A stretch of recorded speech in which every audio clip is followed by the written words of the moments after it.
Perfect. Well, good morning, everyone.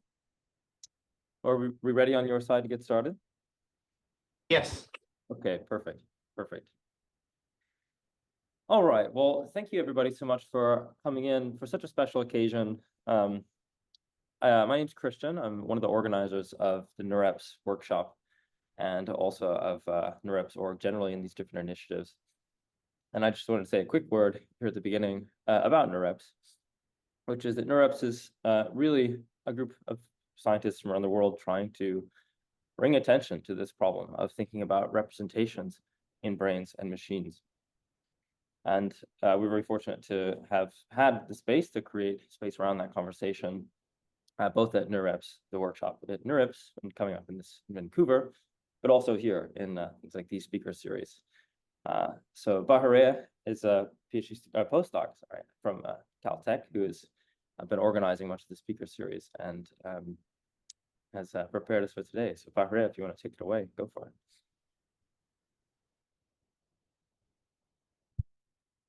Yeah, thanks, Chris, for the nice introduction. And thanks everyone for joining today. After some organizing programs, so we finally brought NeurEPS to Philadelphia, to UPenn, with the help of Ryan Chen, who volunteered. He's a fourth-year student in electrical and system engineering, advised by Professor Rene Vidal, who has also kindly accepted to host us under their new data science initiative ideas, which is the initiative to harness the power of AI and machine learning for scientific discoveries and help of AI, particularly for the section that we have interest in neuroscience and health. So we're going to make this brief, and I open the room for the people that are in person in UPenn, particularly Dr. Rene Vidal, to introduce our speakers and today's talk. So welcome, everybody. I'm delighted to introduce Professor Kostas Daniilidis. He is the Peter Stones Professor of Computer and Information Science here at UPenn. I have had the distinct pleasure of knowing him since year 2000 or so. At the time, I was a PhD student, and I was very impressed reading his work in 3D vision, in particular in geometry. He was really a pioneer and a leader on extending 3D reconstruction techniques to different kinds of cameras. And I barely remember how to pronounce the catadioptric name. It was very complicated. But beyond that, he's a world pioneer in 3D vision and robotics. He's done fundamental contributions to 3D vision, from 3D reconstruction to tracking. He's really also a pioneer in using different kinds of cameras. He has one of the leading work on event cameras in particular.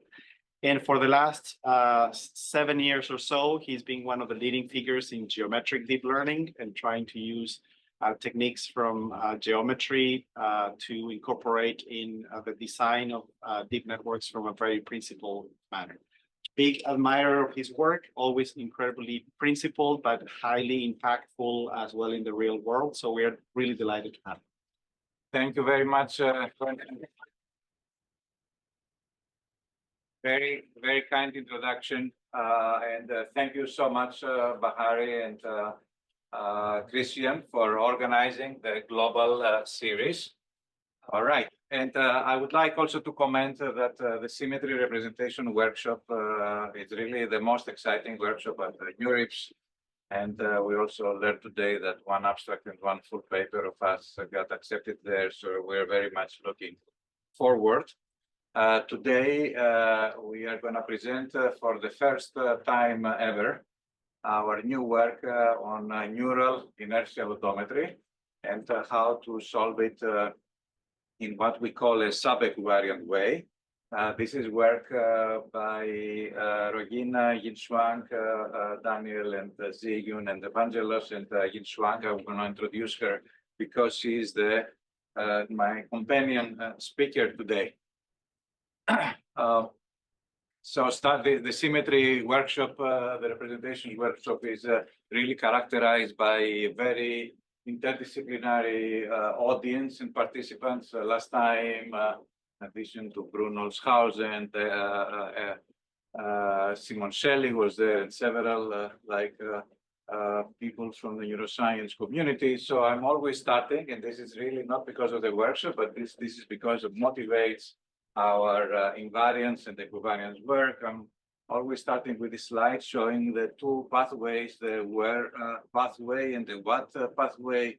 And we really associate the what pathway with an invariant representation, really what is in the scene, and the where pathway really with the actually where is this what.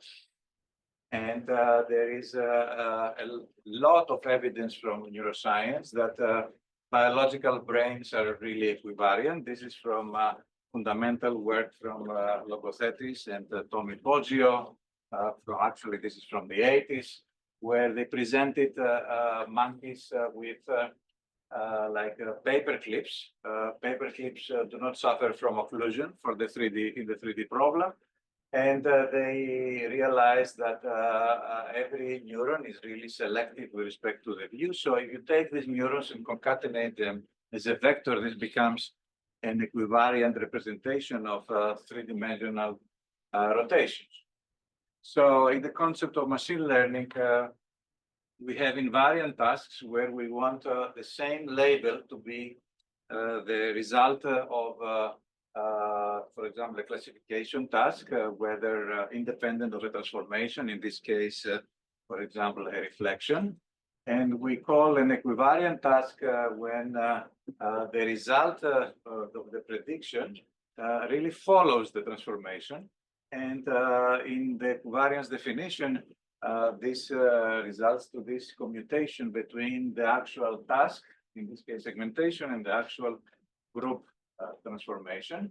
This might even have be a little more complicated when the result is not just a value, but also a vector itself, where in addition, the vectors have to rotate as well in order to satisfy the equivariant constraint. And this is an example of SO3 equivariance in panoramic images. Like the ones taken with catadioptric cameras that René had mentioned. And in this case, we show a cylindrical projection, but we want to show that if the input image is applied as undergoes a 3D rotation, and we have a feature selection. Here it's just like a visualization of the max of the softmax vector for semantic labels. The result will be the same if I first extract the features and then I can really apply the transformation. And this is characterized by this fundamental equation. If phi is the feature extraction and lambda is a representation of the corresponding group, that if the lambda acts on the input function f, then it commutes with a different representation, but of the same group acting on the features. And this is the result. What happens when a network is not equivariant? When a network is not equivariant, you see that all the semantic labels are really scrambled there, and you cannot really see any semantic segmentation if the network does not really satisfy the equivariant constraints. The most common approach of doing equivariance is really through data augmentation. So this is standard in throughout machine learning, that we are giving as inputs several transformations of the input, and this includes not only geometric transformations, but also crops and any other what we call nuisance. Recently in self-supervised approaches, producing also what we call foundation models, the standard approach to do that, for example, from Dakovsky and others, is that you take the input Q, you make copies with the transformation, and then you either enforce that the result features are the same, or you enforce that the result features are transformed versions of the feature by putting this as a loss in your, as an additional loss in your self-supervision, self-supervised optimization during training. So the most prevalent approach has been the approach of building equivariant by design, by really introducing an inductive bias into the architecture, so that your network is really without any data augmentation, just by presenting one sample of a particular orbit of the group, that you can really predict the label of any other. And this is an example of work we have done with spherical networks, where you see when the input point cloud is rotated, that these are just single channels of features, that all the channels are rotating exactly the same way. So this layer here is equivariant, and if you really want to, at the end, to build an invariant representation, you can just like max pool or average, and you see that while all this is rotating, this is just remains about the same. These are actually the weights, the activations of every label of this labels you classify in ModelNet 40 in this example. And this is another example. This is how actually I met Yinshuang Xu, my companion speaker today, where we discretized actually the viewing sphere in the icosahedral group. And then we produced actually representations as views. This was an example how to achieve this with group convolutions in a finite group versus the previous one, which was spherical convolutions using spherical harmonics. In other examples, not semantics, but for example, reconstruction from point clouds, we and others that have worked on producing like surfaces or implicit functions like sign distance functions or occupancy functions out of sparse point clouds. And in these cases, what you can achieve really by building an equivariant network, which in that case is an attention network, equivariant attention, not convolution, is that while you can train only on single objects, if you present a scene, then the reconstruction will be done with a correct relative orientation between the objects, although you have never seen the whole environment as a whole. And this is the result when you don't do it in an equivariant way. If you train on single object and you present the whole environment, then you see really a real mess out of, not a mesh, but a mess out of the objects. And this is on the Matterport environment, again, consistent reconstruction of several objects, although your brain has been trained only on individual objects and not in such complicated scenes as the Matterport.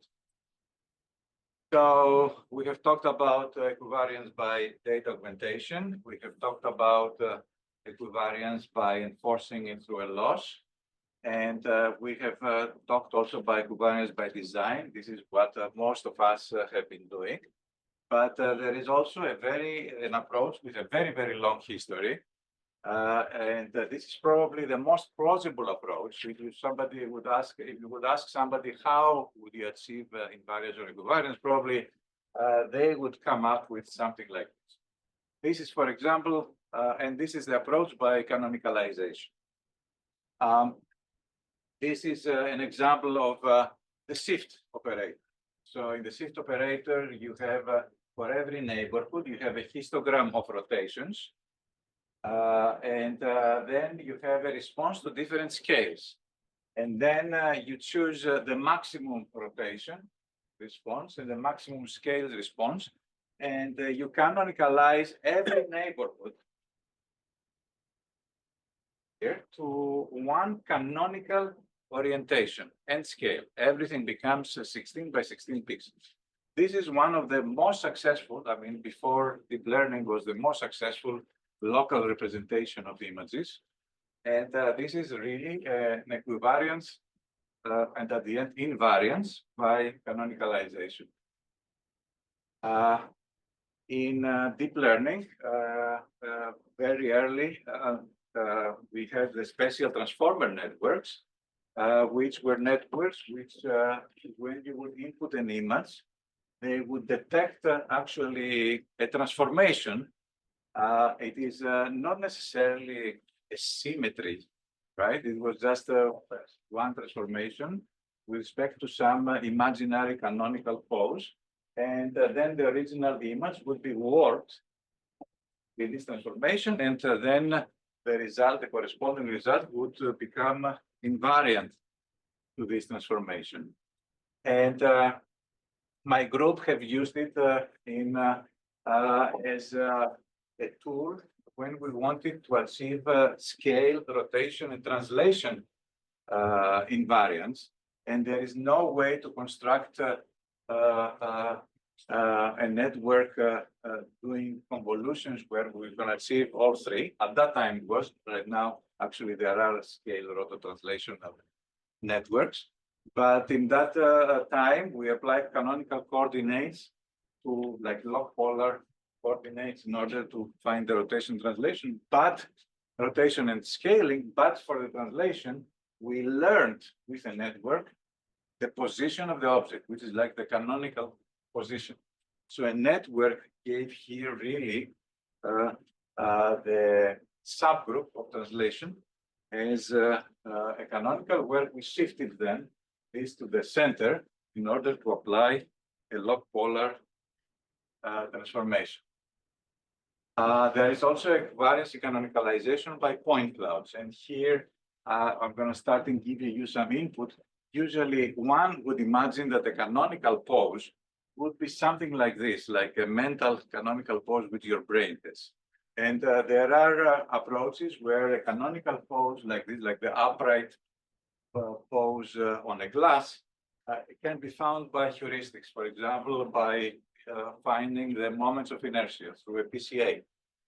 But a network can learn actually any canonical frame based on a specific task. And in that particular case of that paper, there is a training network which really always computes the relative rotation between two copies of the point cloud and tries to align them with what we called a canonical frame. And there were several approaches on point cloud using what we call canonical frames.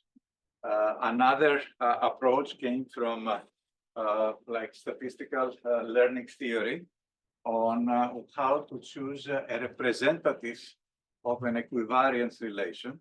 And this representative of equivariance relation was chosen based on the mode of a distribution. This was pioneering work by Blem, Reddy, and Te. And there is something similar that we have done when learning transformations, where we have really trying to identify transformations which were really useful versus transformations which would be really harmful. For example, when you reflect or rotate the street sign. And we have done this by having a network preceding your task, the way we usually apply canonicalization. But instead of having like heuristics on this network or applying this part or applying like a network, we just sample distributions. And for every sample, we run the task, in this case, a classifier. In this case, we learned what was the distribution related to this task.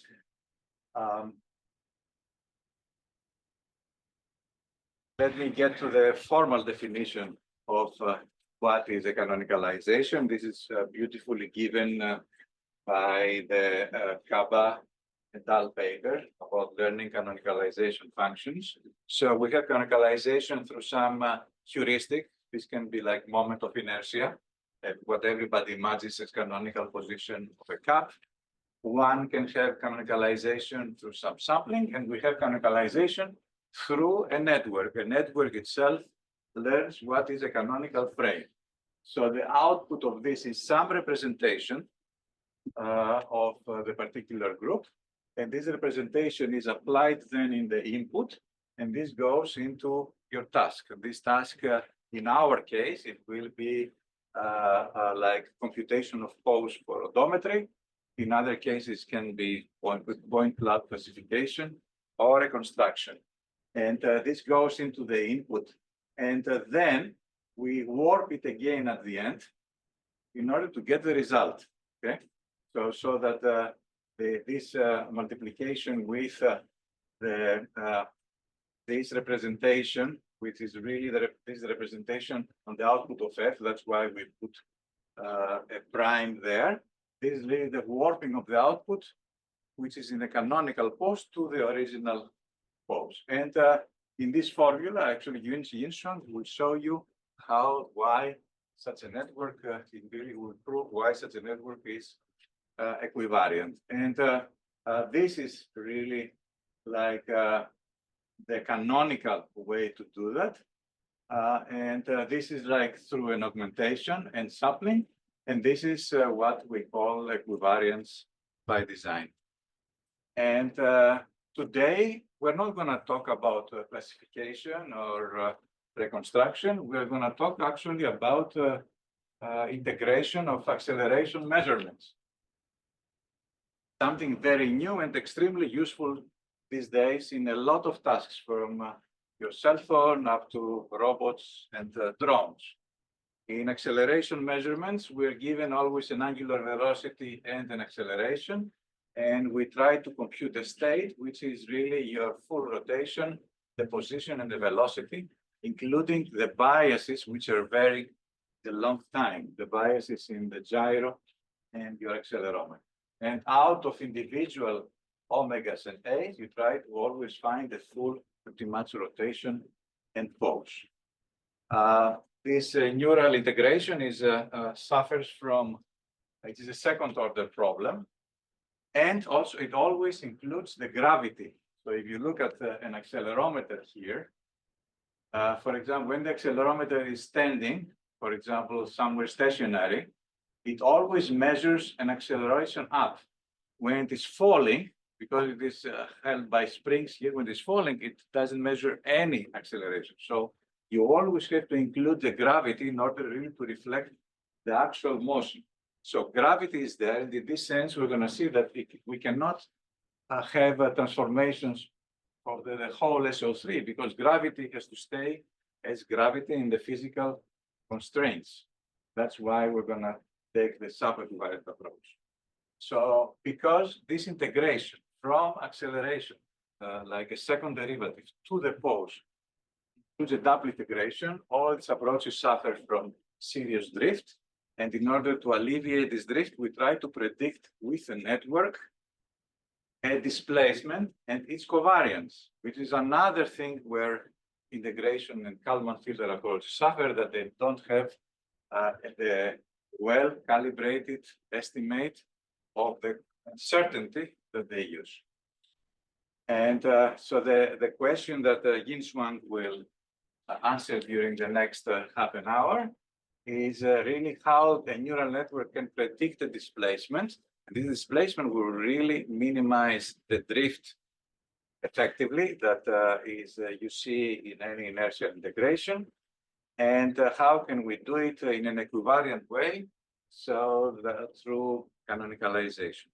Yinshuang Xu is a fourth-year student in her PhD. She had several results, starting with the equivariant network, the Fourier-based computation of nonlinearities, the equivariant convolution for light fields, and then also the equivariant depth prediction coming in this NeurIPS.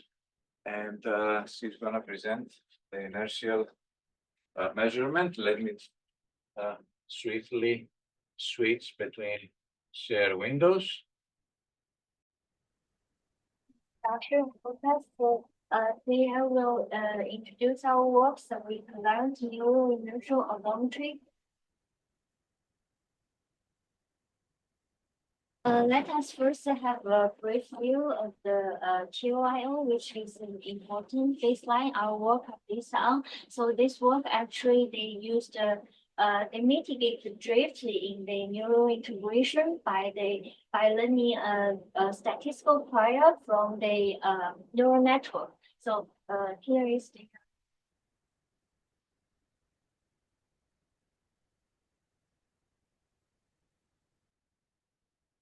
So here is the input of the extended covariance filter, the acceleration and the angular velocity at every time step, and then the KF gives the output of the rotation, abscission, velocity, and the bias of the angular velocity, and also the acceleration. The EPF calls for the measurement from the neural network every 20 hertz. And what's the input of the neural network? Actually, the neural network learns from sliding 1 second window before the calling time step. Here, the 1 second time window, we will subsample it to 200 hertz. And then we use the current rotation and the gravity orientation to present all the A and omega into the gravity aligned frame. And then they are the input of the neural network, and neural network will predict the prior displacement and the covariance for the update of the state of the commute. But at this work, they always they leverage the power of deep learning, but there's actually the prior are very challenging to learn. Why? Because we can see here, this is a TOIO with the data augmentation. But when we see here, they're actually one identical trajectory, but they are rotated several times. But and then we predict with TOIO, and then when we derotate them, we found they are actually not. They are not consistent, and also the covariance are not consistent well. Although they use a technique with the data augmentation, but they still cannot guarantee the displacement are they can ignore the variance of the orientation of the IMU, but ours work embedding the equivariance design, and we can see when we rotate the trajectory, the displacement, and also the covariance, they are perfectly aligned. Okay, so here is the input of the neural network. They are AI and a sequence of the measurement from the IMU, the acceleration and the angular velocity. I denotes the time step. So there are n samples of the acceleration and angular velocity. Actually, they are related to the true. As Kostas mentioned, the measurement accelerity and the omega, actually they are not the true accelerity and also the angular velocity. So we need to so they are related to the true accelerity in this format, and we can see actually we need to exclude the gravity, and also they have the bias and noise. And our goal is to learn a displacement and the covariance from this sequence of measurement from IMU. And we need to mention that actually the input for the neural network, they are not just expressed in the body frame. Actually, we will transform all the data into the gravity aligned frame. So at every time step, the RBW is its body frame, and it can be represented in this way.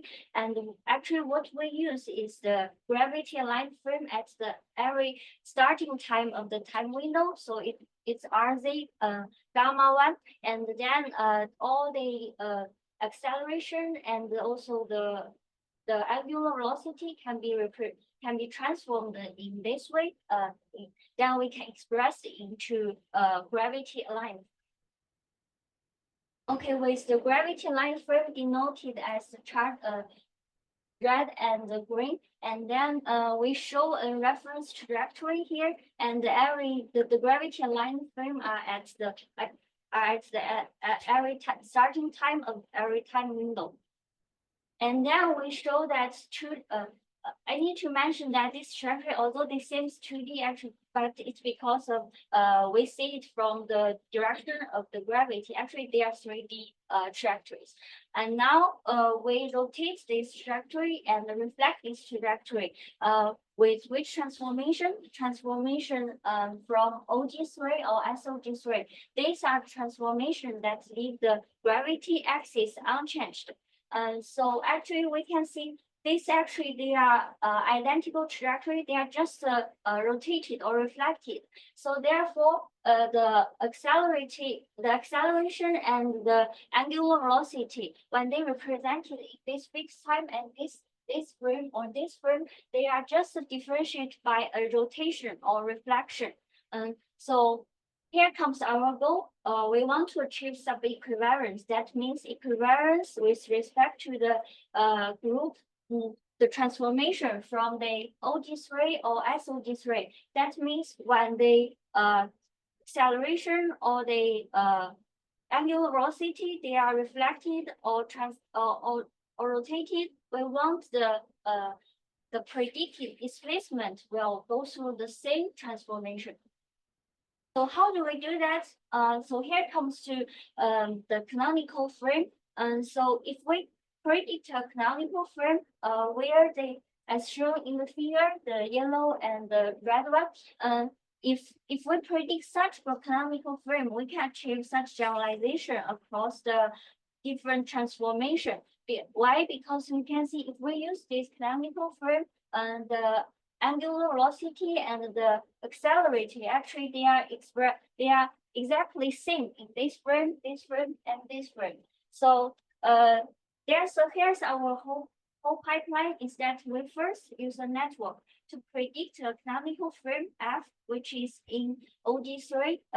That means the transformation leaves the gravity unchanged.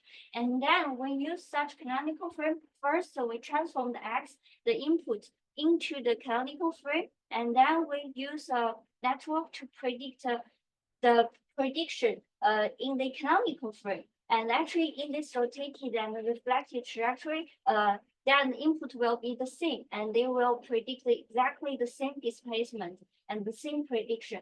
And then we go back to the original frame by multiplying with the row out F, which is the group action of the output space. So here comes to our pipeline. First, we introduce the equivariant, the canonical frame prediction. So here, the inputs are the accelerating and the angular velocity in the gravity line frame. Then we use a model to predict the canonical frame, which is equivariant, and I will show later why it is equivariant. After we get the frame prediction, and then we can project all the data, transform them into the canonical frame. That is, they are expressed in the canonical frame, and then we get the A prime and omega prime. And here, how do we transform that? We use the group action of the a group action on the space of the accelerating and also the angular velocity. But pay attention that because the angular velocity need to obey the right-hand rule, so actually the group action on the angular velocity are different from the A because it need to preserve the right-hand rule. So therefore, it will introduce the determinant of the F3/3. So here, the F3/3 is the corresponding orthogonal matrix.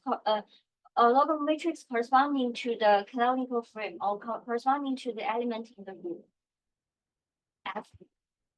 And then when we get this prediction in when we get all the input in the in canonical frame, then we can use a network without any equivariance guarantee, just a conventional model. So here, then we can leverage the off the shelf or the state of the art the network architecture to predict the prediction in the canonical frame. Here we predict the displacement and the covariance.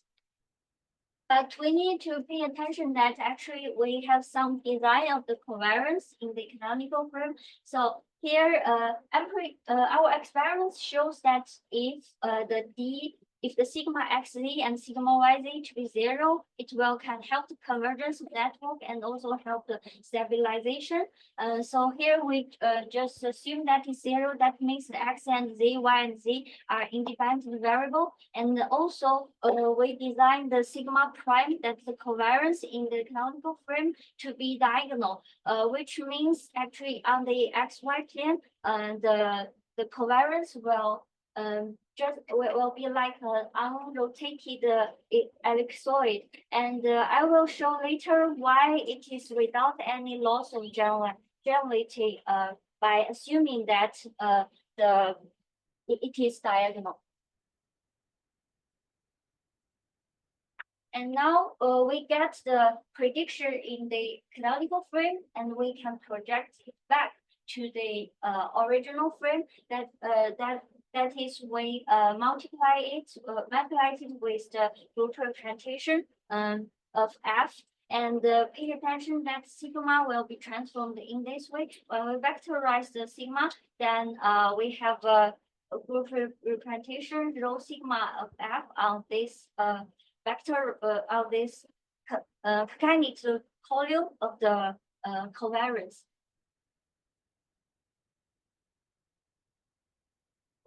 Now we project back to the original frame and we get our final prediction. So now let me show the equivariance of the canonical frame. So the canonical frame means that the definition is that all the input data expressed in that will be identical. That means when we rotate the data AI here to get A star and also omega star, and when they represent in the canonical frame, we want it just to be identical, which derives that F star should equal to RF. And that means the equivariance of the canonical frame, which means the model predicts the canonical frame should be equivariant. And also such equivariance, the equivariance property of the canonical frame introduced the equivariance of the whole network, the end to end of network, because the canonical frame is equivariant, then all the when we project back to the original frame, they will be rotated as well. That's why when the input is transformed, the output will be transformed as well. Okay, so right now let's us to take a closer look of the input. So omega cannot be simply reflected, which means that when we reflected the data, actually the omega, because the omega need to obey the right-hand row, that's why it cannot just be reflected. When we just simply reflected the omega, and then we can see the infinitesimal rotation it represents are not just reflected. So we want to get the rotation it represents are reflected. That's why the omega not only need to be reflected, but also need to be inversed. That means the group representation, the group action on the space of the omega, it is different from the vector acceleration. And then we will see, how we solve this problem, because we want the combination of the omega and A in the neural network to get higher expressivity,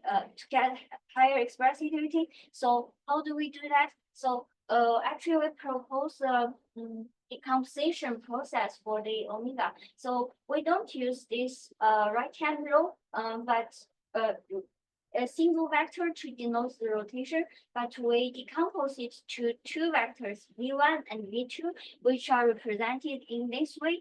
And in such a way, while we reflect the rotation, actually the v1 and v2 are indeed reflected. And also it is a bijection from v1, v2 to omega 1 or to omega. And we can see it has good property, and what we want is that when the v1 and v2 are rotated or reflected, the rotation just rotated or reflected, and the omega would be represented in this way, transformed in this way. And then so here, because we use the sub-equivariance, that means the equivariance with respect to transformation that leaves the gravity aligned frame to be identical or to be same. That means it can be decomposed in this way, which is a block diagonal of the transformation on 2D orthogonal matrix with 1. So OD3 actually it's orthomorphic to the O2, and motivated by that, actually we can decompose the accelerator and also the v1 and v2 into xy plane and z plane, and the z component actually they are under the representation of 1. That means they are invariant, and then the xy plane components they are under the representation of R2 by 2, which is the orthogonal matrix. We call it type 1 feature.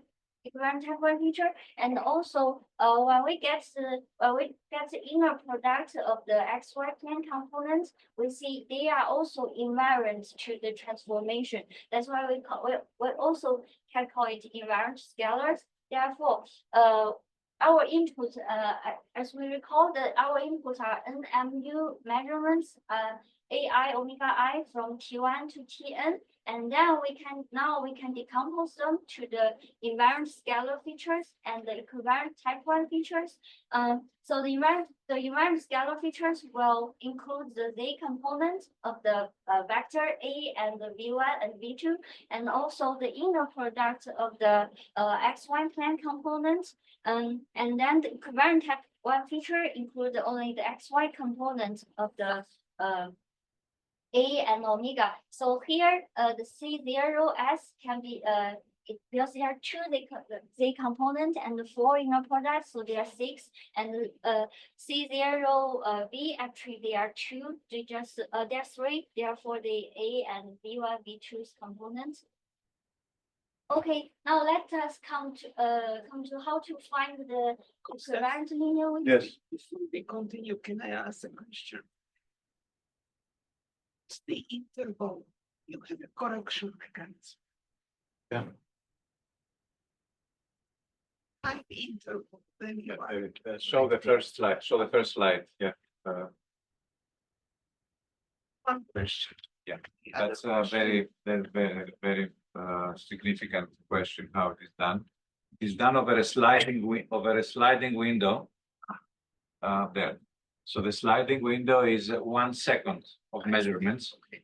1 second of measurements, and this is the sliding window runs in 200 hertz. So how are you sure that correct? Well, you're You don't seem to check that. you are not you are sure that you are invariant to the choice of frame by when in I mean mathematically it is sure, but in experiments we're gonna show like what happens when you just follow different I have different another trajectories. question about the rotation. That's where you are introducing the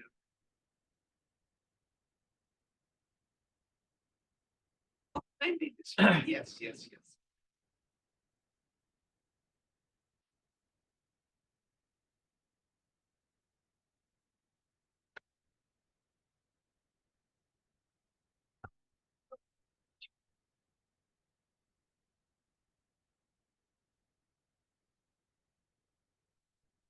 Really.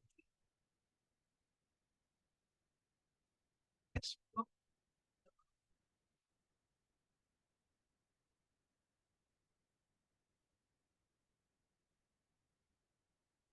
The stability is only depending on the Kalman filter, like as a stability. But otherwise, the main purpose of this is in all these three trajectories. You see three trajectories, right? All three are the same. Yeah, yeah. That is corrected through the neural network. That's the idea. So what? That is corrected through the neural network. It's magic is the Well, it's not. This is based on a lot of data. Yeah.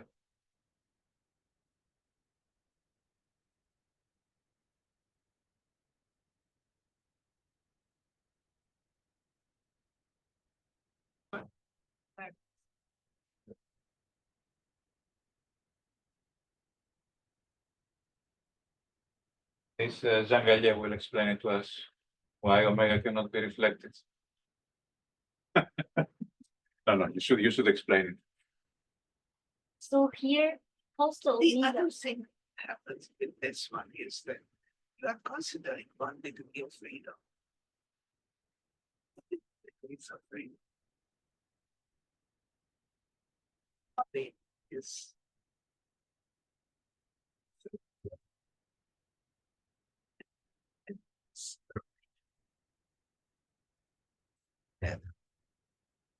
That is Rosina means articulation, right?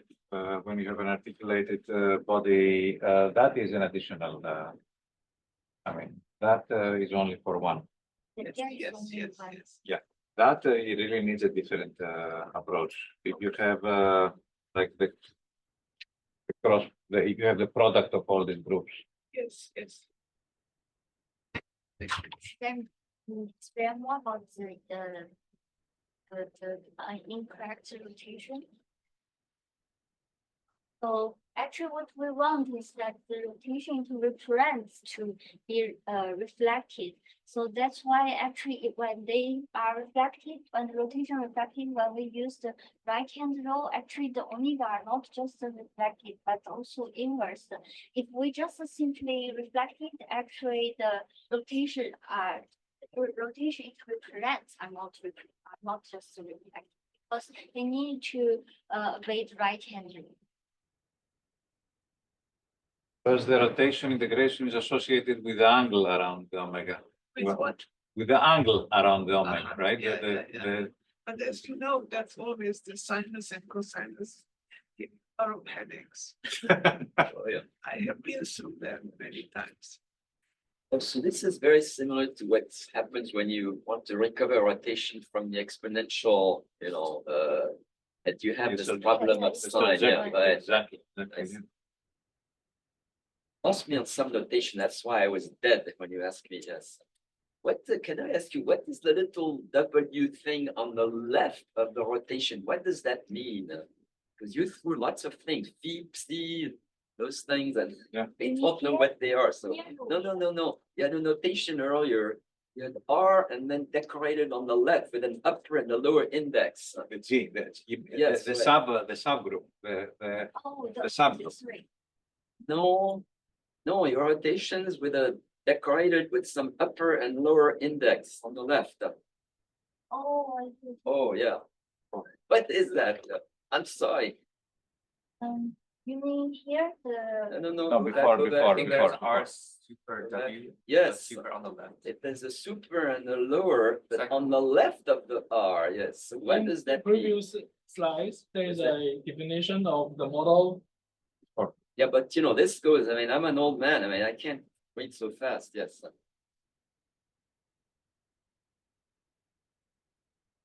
Here, yeah. Body. oh Yeah, the here. G. Yes, you see the body and the W and the word. G. It's from body frame to word frame. So, Ah! yeah. You could have said that. Okay, yes. Right. And this In is Euler from the angles, obviously, frame that thing, right? to word frame. Okay.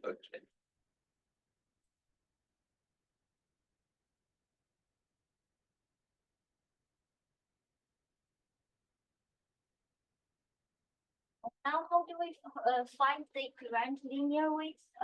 So let's think about the simplest case is that the V in and V out, they are in the vectors, they are in R2 space, and now we want to find the linear weight W, which is in R2 by 2.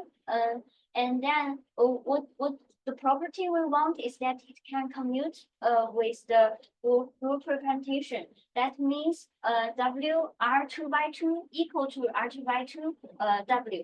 So it then following paper of the physics, a practical method for constructing equivalent multilayer perception, we can derive such equation, and then we can solve that by solve the eigenvector for the base matrix, and then we can get the solution where for SO2 the omega would be this way, and the for O2 it will only have one learnable parameters omega 1, and we need to mention that the R90 is the denotes the rotation of 90 degrees.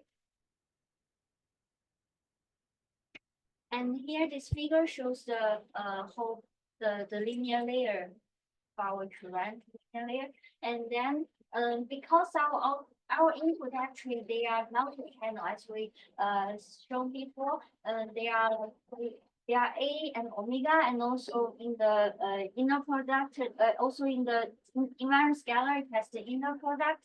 So we need to deal with this multi-channel. So we can use that by mixing the different channels. So here comes to our the equation for the multi-channel equivalent linear layer. And because as we said before, the input it comprises of n measurements. Therefore, we will implement an equivalent convolution over the time dimension. And here comes our nonlinear layer. So Yinshuang, excuse me, there will be a class as well. okay, So you have to, sure. we have to Okay. finish in like 4 minutes. Okay. We just mix the invariant feature and then get an MLP to rescale the equivalent feature and also get another invariant feature. For details, please check our paper.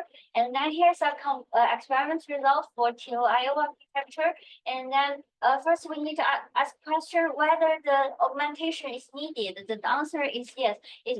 Because when in the original TIO, they use the rotational augmentation, and we see it's generalized very well to the area. There's a large improvements in generalization to the area data set. That means our model are only trained on TOIO, and we test on TOIO and also the area. And we see when we have the data augmentation in training, then it will generalize well on the area data set. And if the data augmentation solve that problem, do we need equivalent? The answer is yes. Actually, our equivalent network don't need any data augmentation, but still our network largely improve the performance as well. And then because our network has more parameters, so for fair comparison, we also show that a deeper network that's for the TOIO, and that shows that our benefits actually it's from the equivariance, but not more parameters. And here we also show the non-equivalent MLP to predict the canonical frame, and also use a handcrafted equivalent frame, which is from PCA, but they all not works. The previous one doesn't make sense.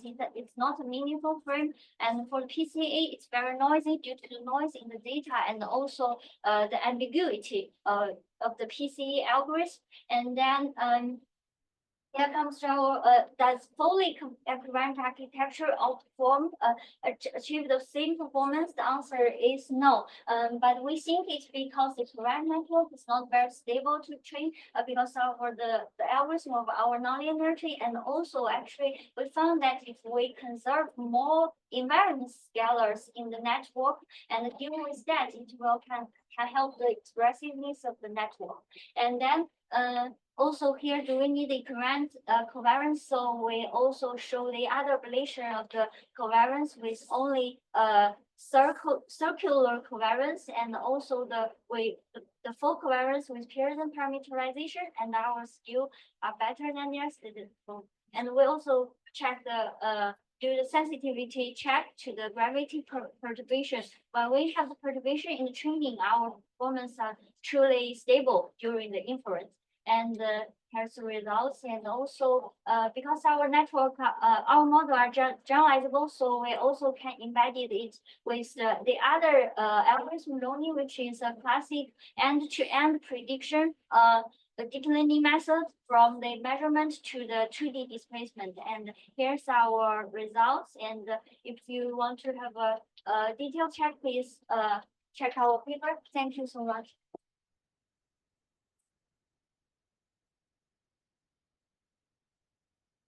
I would encourage everybody to ask questions outside the room because there is a class right now. And thank you very much for the great talk.